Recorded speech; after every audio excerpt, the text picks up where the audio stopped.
So Jesus was not only doing a great work on the cross, but he was also making some great statements from the cross. Jesus actually made 7 statements from the cross. And of course, they were all very rich in content. Given, again, the magnitude of the situation, you would expect his words to be pretty significant.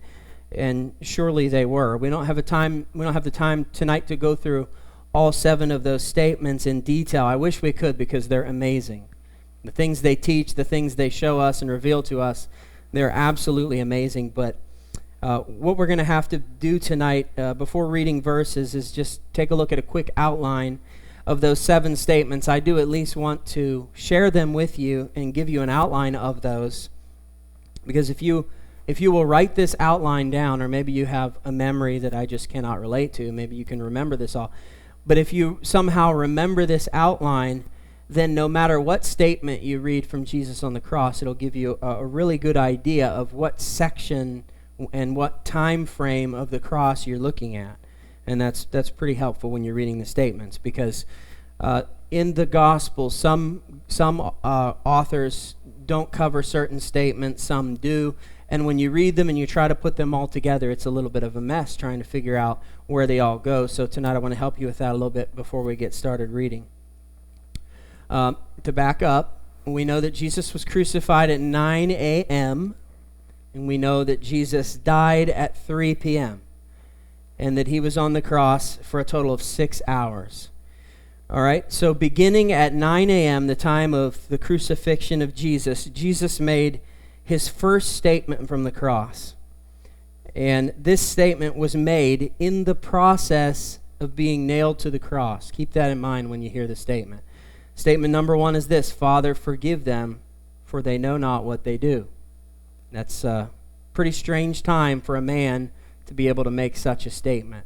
I think most of us would need a little bit of time, maybe some days, maybe some months, maybe some years, to come to grips with our forgiveness, and then we could say, Lord, forgive that person for almost crucifying me. Jesus isn't going to need any time. He's able to say right from the beginning, as nails are being driven into his hands, as he's being hoisted up on the cross, he's able to immediately say, Father, I forgive them. That's my heart. And Father, would you forgive them? And if you're wondering, the Lord did answer that question. I mean, we don't know specifically who Jesus was praying for, but we do know that he was praying for people groups. Who crucified him? The Jews. Who crucified him? The Gentiles. So that's everyone in the world. And Jesus is saying, forgive them. And then shortly after the cross, we're going to see Jews and Gentiles get saved. We're going to see members from the Sanhedrin that put him to death get saved. We're going to see a Roman soldier that put him to death get saved. So the Lord answers that prayer according to his own will, and the Lord does forgive those who crucify him. In a bigger sense, we've all put Christ on the cross, because it's our sin that caused him to cling to the cross. It's our sin that created the necessity of Christ to be crucified, and yet he forgives us, though our sin cost him it all. So statement number 1, Father, forgive them, they do not know what they do. This one is not mentioned by John. Statement number 1, not covered by John. All right, and then sometime between 9 a.m. and noon, Jesus makes 2 more statements. Statement number 2, somewhere between 9 and noon, Jesus said this: today you will be with me in paradise. He said that to one thief that had a change of heart on the cross beside him. One thief did not change his heart toward Christ, but one thief did. And Jesus, and I like it, he just didn't give him a promise, today you'll be with me in paradise. He said, most assuredly.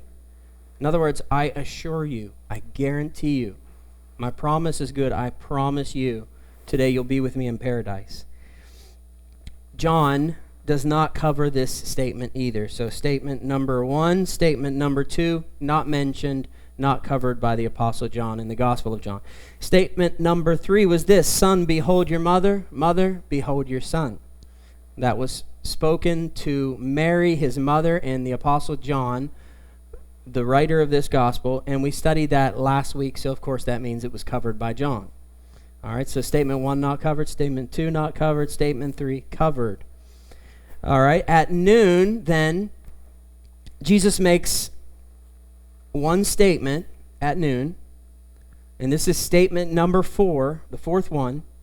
And that statement was made as the earth goes dark, supernaturally dark. That's a good thing to know. I know a lot of people inside and outside of the Christian religion, if you want to call it that, try to pinpoint this moment back in time to an eclipse or something like that. That is absolutely impossible. There was always a full moon on the Passover. There was never any opportunity for an eclipse to sweep through the land during the Passover. No, this was not possible. This had to be a supernatural darkness, and we know that it was because this is what God set up here. It wasn't just an expected astronomical event. It was a supernatural darkness and heaviness that fell over the land.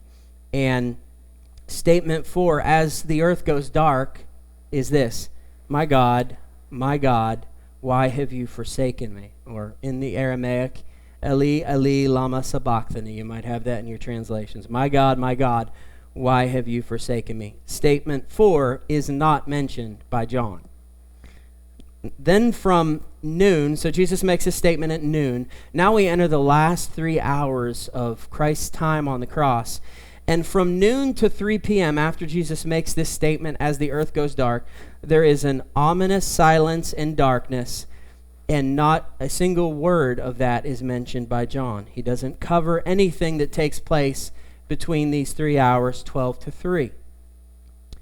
All right, then right around 3 p.m., so at the very end of that 6 hours of Christ on the cross, at the very end, right near 3 p.m., Jesus will make 3 final statements, and he makes them in rapid succession. They are one after another. The only gap between these 3 statements are the time that it took to line up whatever was happening. For instance, statement 5 was, I thirst, and then they'll get him water, they'll get him wine, and as soon as they get him wine, he launches into statement 6 and 7. So these are the final 3 statements. They are one right after another at 3 p.m. First of all, statement 5, I thirst. Then statement 6, which is, it is finished. And statements 5 and 6 are covered by John. They are covered by John, and we're going to cover them tonight, hopefully, if I get through this introduction. And then statement 7, finally, one after another, statement 7, the last words that he said, Father, into your hands I commend or commit my spirit. And this one, again, is not mentioned by John.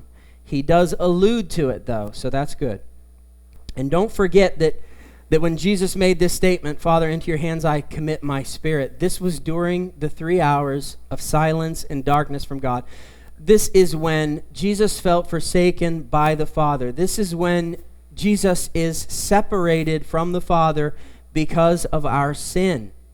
And yet he is able to close out that period of time and say, Father, into your hands I commit my spirit. I think that's when I would be nervous if I had control over my spirit to release my spirit, because the Father had just turned his face from me for 3 hours.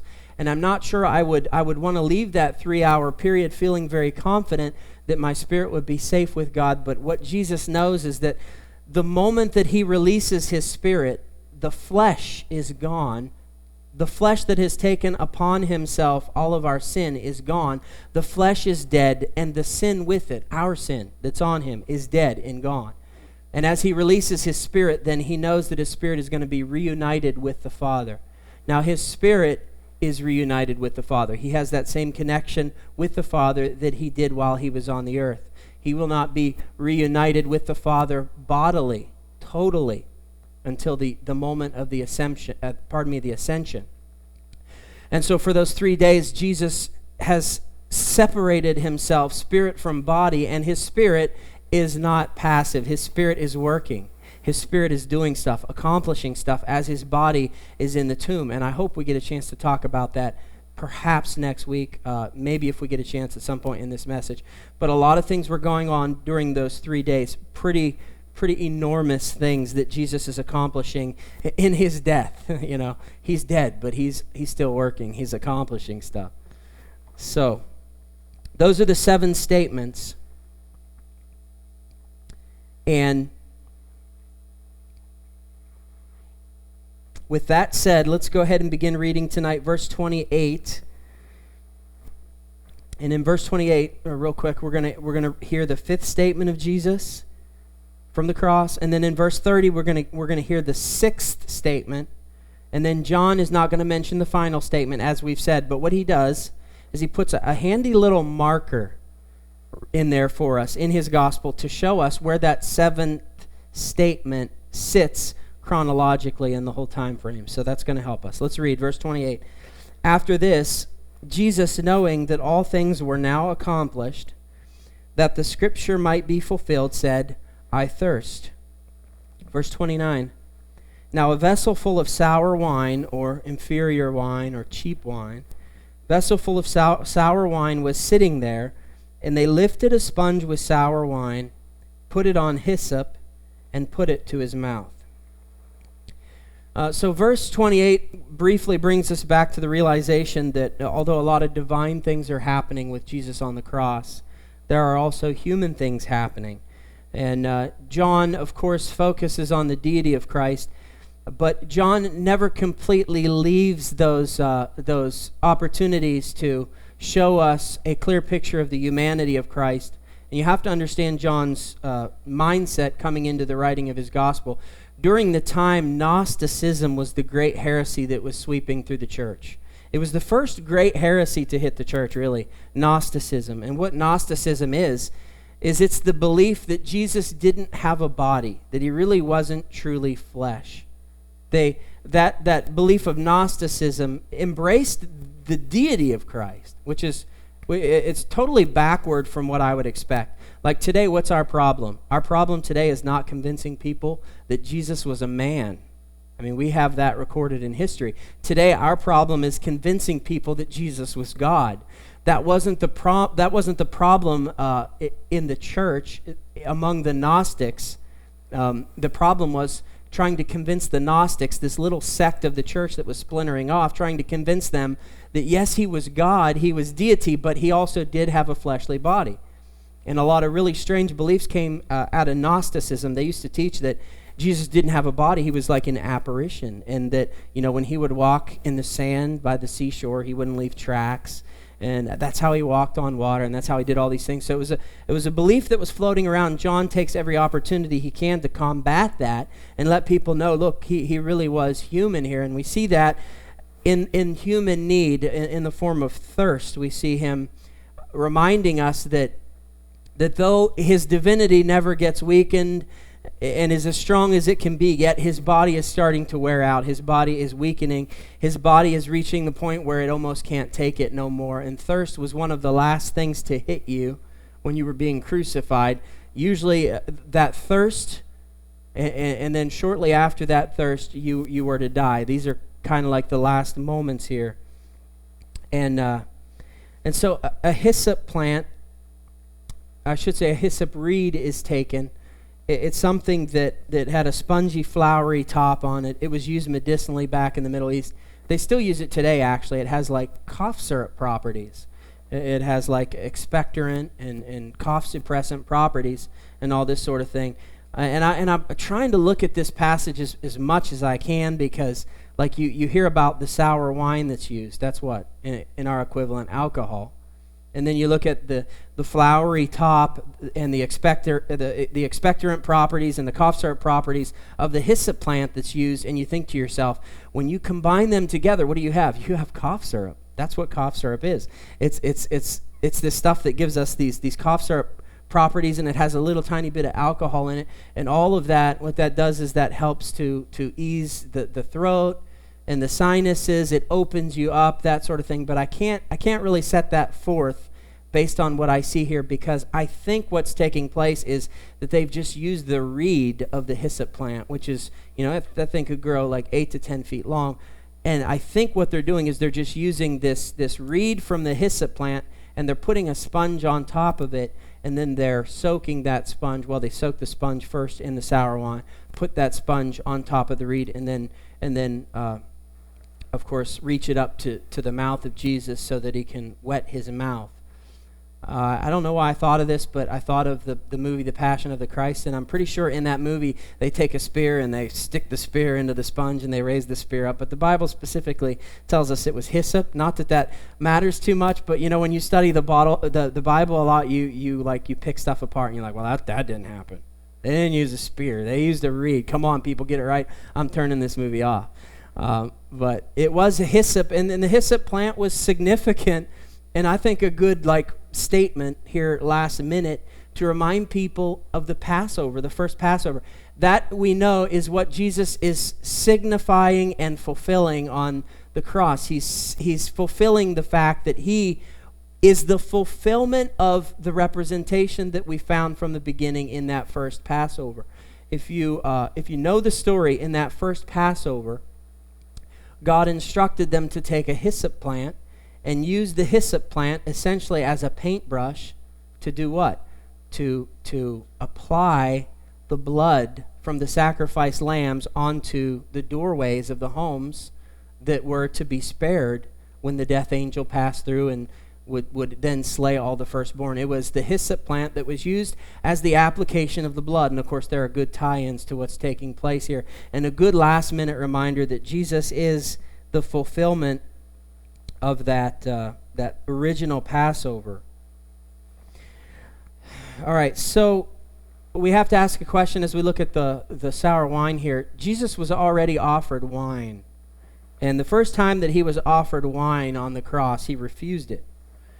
And we need to find out why that is. Why did he refuse wine the first time?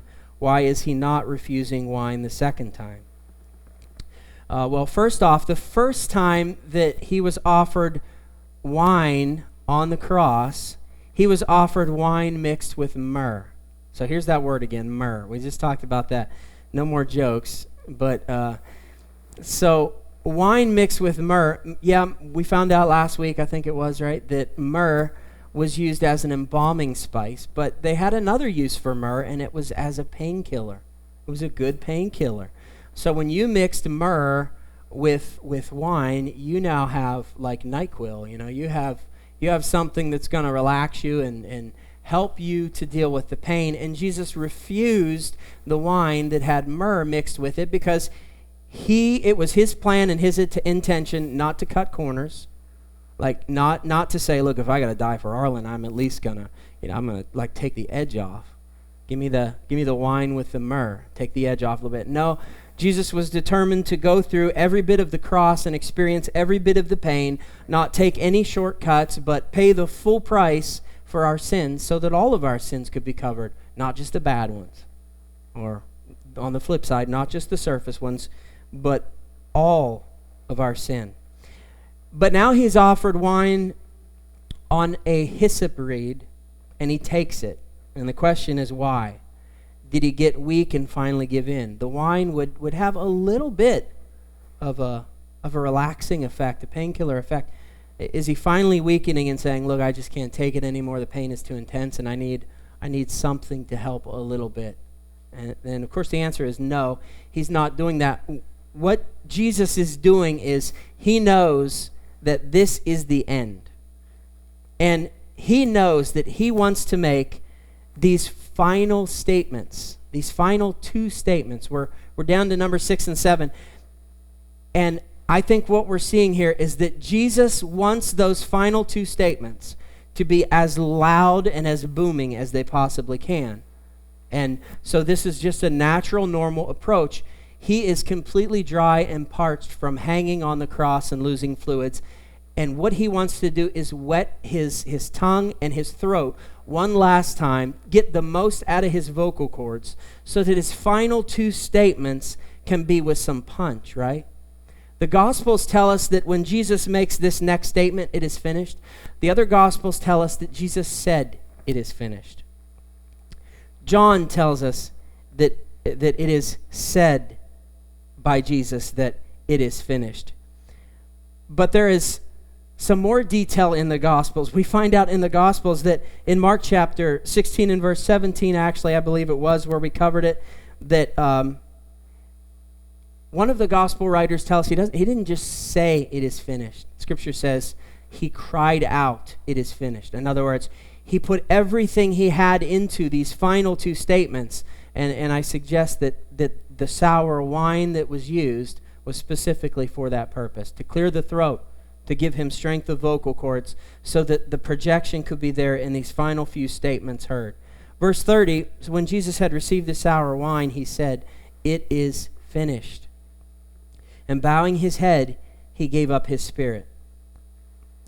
First off, I'm glad that he wasn't referring to the wine when he said it is finished. Like, all right, I'm finished with this one. Give me another sponge. Secondly, I'm glad he didn't say, "You are finished." You know, I tried. I went as far as I could. I'm not going to be able to save you guys. I can't do it. You know, I'm bowing out. You're finished. You guys you're on your own. Good luck. I'm glad he didn't say he was finished. Like, I tried, I did as good as I could, but I can't hold out any longer. I'm going to die, and the sacrifice isn't going to work. No, I'm so thankful that he said, "It is finished." And when he said, "It is finished," he was referring to our salvation. Yes, he sure, it's true that his suffering would be finished. It's true that his ministry would be finished. It's true that the Old Testament sacrificial system would be finished. There were a lot of things that were finishing up here on the cross, but for sure the meaning of Christ on the cross was that our salvation was finished. It was as complete as it possibly could be because perfect blood was shed to purchase it. In that topical message we did, Mark chapter 16 and chapter 16 and chapter 17, we discussed this statement in pretty good detail. It is finished. Do you remember the Greek word? Does anyone remember the Greek word? If you remember the Greek word, we'll give you 4 golden anchors at the end of this service. They're paper clips, but still, it sounds important. The Greek word there is tetelestai. You remember that? If you want to, you can go back, listen to that recording, and refresh up on that a little bit. But let me just, since we're here, I want to go through it one last time, and I'll add a few things to it. That word tetelestai, in which we translate to be, "it is finished," right? 3 English words, but it was one connected Greek word, tetelestai. It was an important word back then. They wrote it on a lot of things. I shared with you the bills, right? The debts. I shared that with you. But they wrote it on other things too. For instance, an artist, when he was finishing up a painting, when he made that final last stroke of the brush and his painting was finished, he would write down in the corner, tetelestai. And it meant, this painting is complete. And that's a beautiful picture for our salvation, because this is Jesus Christ on the cross, painting the final brush stroke of the portrait of God's plan for our salvation and the wrap-up of the whole thing. You know, the most beautiful painting that mankind could see is right there on the cross. And with that last stroke, God's final word, Jesus Christ to earth, his death on the cross, the means to our salvation, he writes in the corner of it, tetelestai. It's complete. It's a complete work. There's nothing else that needs to be done. This was used to write on legal paperwork when a purchase was made, when a possession was bought, house or land. It is finished means paid in full, tetelestai. You know, nothing else is owed. This is done. And then it was also wrote on bills, on debts that you owed. You had outstanding paperwork that said you owed a certain person so much, but when you paid that bill off, when you paid that debt, they would write this word on the document legally, tetelestai, paid in full. Nothing else is owed. And that message is so powerful for us and our salvation, because I think as soon as a person gets saved, the first questions we start asking are this: okay, I believe God saved me. Now what do I need to do? What do I need to do to show God that I was worth it, to show God that he made the right decision by saving me? What do I need to do to maintain my salvation? And we've quoted that verse from John a lot, where Jesus was asked, "What must I do to do the works of God?" They were truly asking, Jesus, we really want to please God. We know about the law. We know all that stuff. Are we missing anything? What things do we need to do in order to please God, in order to do the works that he wants us to do? And you know, many times we've covered this, the power and the beauty of that statement. where Jesus took all of the complex things that were going on in their head, and he made it all so simple. He said, one work, not works plural, but one work, that you believe on whom the Father had sent, that you believe on me, Jesus Christ. There was a guy, an evangelist, I can't remember his name, years ago, many years ago, I think his last name was Wooten. I can't remember his first name. Alexander Wooten or Andrew Wooten. I think it started with an A. Don't quote me on that. But the last name was Wooten. And he was doing a revival, an evangelistic revival in a town. And on the first night, he had a guy come up to him. And the guy, after the service, walked up to him and asked him and said, hey, Mr. Wooten, what do I need to do to be saved? And Wooten said, you can't, nothing. And he walked away. And the second night, the guy came back and asked the same question. Mr. Wooten, what do I need to do to be saved? And he said the same thing. You can't. There's nothing you can do. And he walked away. And he did this a third time. I think it was like 3 days later. A third time, he asked him again. And Wooten again said, nothing. You can't. And he walked away. Finally, a fourth time, at the end of this evangelistic tour that this guy was on, that same man comes to him after a service, asks the same question, Mr. Wooten, what do I need to do to be saved? And finally he said, there's nothing you can do to be saved. It's already done. You just have to be willing to receive it. Those are the same kind of statements that Jesus made to people who were trying to work so hard to be saved. It's important for us to look at this verse and understand what tetelestai means, or else we're going to be working our fingers to the bone, and our salvation is going to depend on how well we do, which means we're never going to be settled. We're never going to have rest.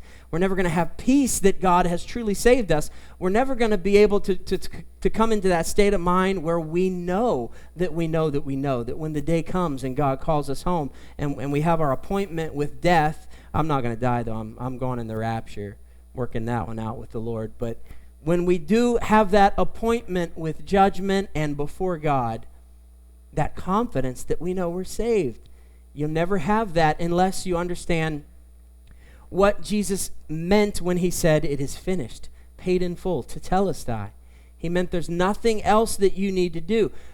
God gave us the Old Testament period up to the New Testament to prove to ourselves that we could not be saved, that we could not do it, that we could not reach God, that we could not do anything to get ourselves into heaven. And he let us go a very long time as a people, as a world, trying to work our salvation and manipulate our thought lives and manipulate our deeds and do all that we could to try to please God or earn something. And he let us exhaust ourselves. And that's the purpose of the law, to let us exhaust ourselves, to let us see how high God's standards are, so that we get to the point, as Paul said, the law was a schoolmaster, a tutor, a teacher, to bring you to Christ. The law's purpose was to exhaust you and prove to you that in human effort you can't be saved, so that you just give up and you come to Christ and you kneel at the cross and you say, I can't be saved, I'm a sinner, but I want to be with you in heaven. And that is the moment of salvation. That's what it's all about. And in that moment, it's finished. Christianity is the only, and I don't like to use this word, I don't. It's the only religion that begins with a completed work, a done deal, a finished product. When you come to Christ at the cross, you are saved. It is finished. Salvation is done. And you don't spend the rest of your life trying to prove or earn anything. You spend the rest of your life enjoying that gift of salvation. And then your life is going to reflect it. Then you can start talking about your works. Then you can start talking about following Jesus. But you can't do it until you know that you're saved. If you don't know 100% that you're saved, if you're like anyone else from any other religion where you're working to try to be good enough, you are never going to be to the point where you can actually do good works. I mean, you can cover stuff up, you can hide stuff, you can look good externally. Jesus said, you're like whitewashed tombs. The outside is bleached. The outside of the tomb looks good, but inside there's dead man bones. That's religion right there. And any other religion you'll find that's what it is. Any other religion begins with a starting point, but then you've got to work and you've got to find out how to get to bliss or nirvana or paradise or some alternative view of heaven. But Christianity begins with the finished work where you come to the cross and you are saved. And then you live saved, and the Holy Spirit works through you and creates incredible things in your life. Verse 31. Therefore, because it was the preparation day, that the body should not remain on the cross on the Sabbath, for the Sabbath was a high day, the Jews asked Pilate that their legs might be broken and that they might be taken away. Verse 32. Then the soldiers came and broke the legs of the first and of the other who was crucified with him, so the thieves. Verse 33, but when they came to Jesus and saw that he was already dead, they did not break his legs. All right, first off, we celebrate Good Friday, and most without thought would just quickly say that Jesus was crucified on a Friday. That is absolutely impossible, though. That's impossible by math. Just do the math. We know for sure that Jesus was raised on the first day of the week, which was a Sunday, right? We are told that in the Bible. He was raised on a Sunday, the first day of the week. Just flip to the next chapter. John chapter 20, verse 1. Boom, there it is. Jesus was resurrected on the first day of the week. So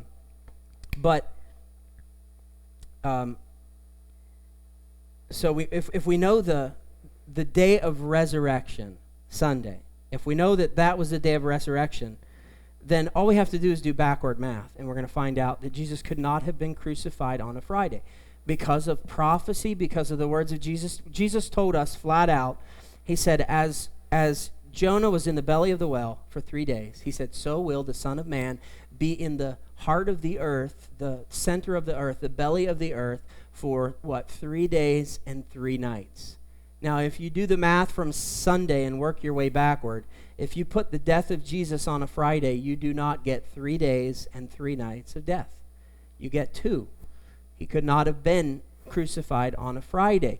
It had to be a Thursday. Jesus was crucified on a Thursday. You probably heard this before. I'm probably not telling you anything that you don't know. But if Jesus were crucified on Thursday, that means he was dead on Thursday. He was dead on Friday. He was dead on Saturday. And then when Sunday rolled around, he resurrected. If he was crucified on Thursday, he was dead Thursday night, he was dead Friday night, and he was dead Saturday night, and he resurrected on Sunday. That's 3 days and that's 3 nights. But by math, that's the only way you can get it. Now, the wording is what confuses people, because if you read verse 31, it looks like the Jews are saying, tomorrow's the Sabbath, and we need to get the criminals down from the crosses before the Sabbath hits, because it's a holy day. It's a Passover celebration. What is the Sabbath? The Sabbath is Saturday. It's not Sunday. The Sabbath is Saturday. Sunday is the first day of the week. Sabbath has always been Sunday. Or, pardon me. There I go, messing it up. The Sabbath has always been Saturday. Always. Whether we've confused it along the way or not, the Sabbath has always been Saturday. So it would look like they're saying, okay, we need to get Jesus and these other 2 criminals dead and down off the crosses before tomorrow, the Sabbath. And we say, well, that's Saturday, so he died on Friday. But no, here's what we have to understand. During a Passover celebration, it was a week-long celebration. And every day of that holiday, that week-long celebration, was considered a Sabbath because it was a holiday. It was a day of rest. Now, if this statement was made during a time where there were no holiday, no Jewish feast going on, then we'd know they're talking about Saturday. But because this is during a feast, we could say every day is a Sabbath. It's a holiday. It's a rest. So Friday's a Sabbath. Saturday's a Sabbath. And what we're seeing here is that Friday is the high day of the Passover, and they need to get the criminals down before their major celebrations kick in, Friday. So it's Thursday. He's dead, and he's crucified and dead on Thursday, and they want to take care of this before the major festivities begin that night. And what they say is basically this: look, we need to get these guys down off the cross. We just killed Jesus. We just crucified Jesus. Pardon me. We need to make sure we kill him so that we can hurry up and get to our church services later on tonight, so we can be holy. Hurry and kill the Son of God so that we can go through our religious ceremonies and keep ourselves holy. So verse 31 can be a little bit confusing because of that, but we know that Jesus was crucified on a Thursday. So Arlyn, should we not celebrate Good Friday? If he was crucified on Thursday, should we not celebrate Good Friday? Yes, we're going to pick it this year. No, of course we can celebrate Good Friday. Good Friday is the day that we commemorate as his death. It's just been going on for a long time. If you want to start your own movement, fine. Start a Good Thursday movement. I'll support you. But I'll also celebrate on Good Friday. It's the same thing with Christmas. Maybe some people believe that Jesus was born on Christmas, but I don't. I don't believe he was born even in that month. But that doesn't stop me from celebrating the birth of Jesus during Christmas time. The fact is, truth is truth. You can celebrate truth whenever you want. If your society, if your world has picked out days to celebrate those days, I say take advantage of them. I say hop in there and teach the message during those days, taking full advantage of those opportunities to spread and celebrate truth. All right.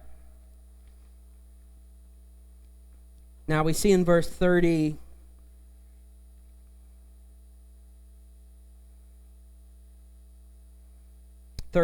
that the legs of Jesus were not broken. That's very important. All right, we're going to get to the prophecies of that in just a minute. It was very important that his bones not be broken. Let's go ahead and read verse 34. But one of the soldiers pierced his side with a spear, and immediately blood and water came out. All right, so this was to ensure that he was dead. They thought he was dead. They wanted to make sure. They took the spear and they punctured it through his side, and he was, of course, dead.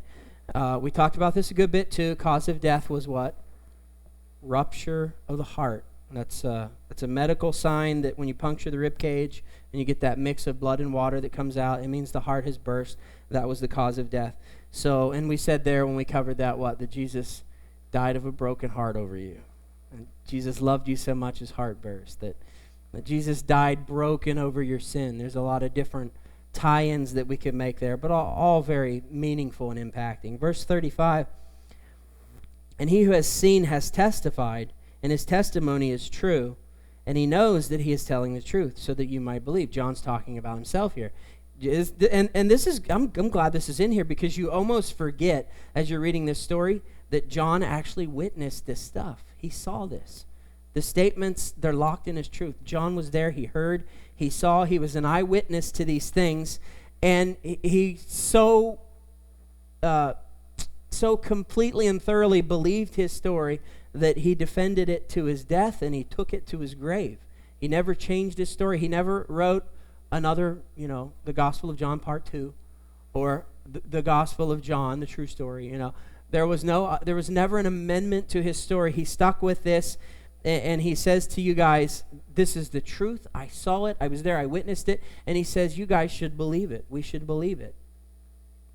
Well, yeah, but he's just one guy. And he's a Christian. So he's going to want us to persuade us to believe this new Christian religion, right? He's going to defend this New Testament thing that's going on.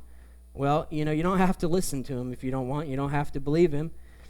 But you can listen to a host of other biblical accounts that agree together with what John said. If you don't trust the Bible because it's, all pushing you toward one thing, well then fine. Believe the unbelievers who wrote historical accounts about Jesus. In my opinion, you cannot question any of the validity of this story until you get to the resurrection. That is the only point at which you can start questioning, because it's at the resurrection that the historical skeptics get silent. But what we have from history is that, yes, and these aren't believers, some of them were believers, some of them weren't, but we have this, that Jesus lived. He was a real person, that Jesus performed miracles. This is all from unbelievers. And that Jesus was crucified as a martyr prophet for his cause. And then as far as the unbeliever in history will go at that point, is they'll say this: there were claims that he was resurrected. That's as far as I'll go. So you can't start, there's just so much evidence, you can't start doubting any of the story until you get to the resurrection. If you don't believe that Jesus died on the cross, you're just not listening to fact. You just, for whatever reason, you're sticking with what you believe, and you're not looking at what all of history tells you, that Jesus did these things, this stuff happened.